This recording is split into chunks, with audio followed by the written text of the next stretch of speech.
நீங்கள் ஒருவரை ஆழமாக நேசித்தீர்களா? நீங்கள் மறுபடியும் அவரை ஒருபோதும் காண முடியாது என்று நினைத்திருந்தீர்களா? அந்த வலி தாங்க முடியாததாக இருக்கலாம். ஆனால் இதைச் சிந்தியுங்கள். நீங்கள் எதிர்பாராத தருணத்தில் அந்த நபரை மீண்டும் சந்திக்கிறீர்கள். கனவில் அல்ல, நினைவில் அல்ல, உண்மையான வாழ்க்கையில். அந்த மகிழ்ச்சி சொல்ல முடியாததாக இருக்கும். அதேபோல் மக்தலா மரியாளிடம் நடந்தது. ஏசு அவருடைய ஆசானும் நண்பனும் இறந்துவிட்டார் என்பதால் அவள் இதயம் உடைந்திருந்தது. அவள் துக்கிக் கொண்டே கல்லறைக்குச் சென்றாள்.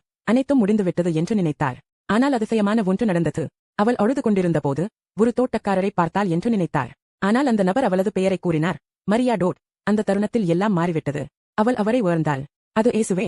அவளுடைய துக்கம் மகிழ்ச்சியாக மாறியது. பயம் நம்பிக்கையாக மாறியது.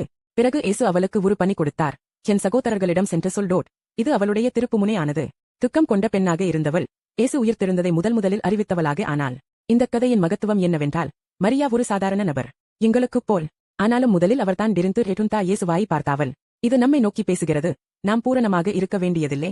எல்லா பதில்களும் இருக்க வேண்டியதில்லை. நம்பிக்கை ஒரு எளிய படியிலிருந்து துவங்கலாம். ஏவன் என்பேன். இரட்சிப்பு என்பது கடந்த காலத்தை பற்றியது அல்ல, அது இன்றைய நம்மை சுற்றியும் உள்ளது. ஏசு உங்கள் பெயரை அழைக்கிறார். அவர் உங்கள் துக்கத்தை மகிழ்ச்சியாக மாற்றலாம். உங்கள் வாழ்க்கைக்கு புதிய நோக்கத்தை அளிக்கலாம்.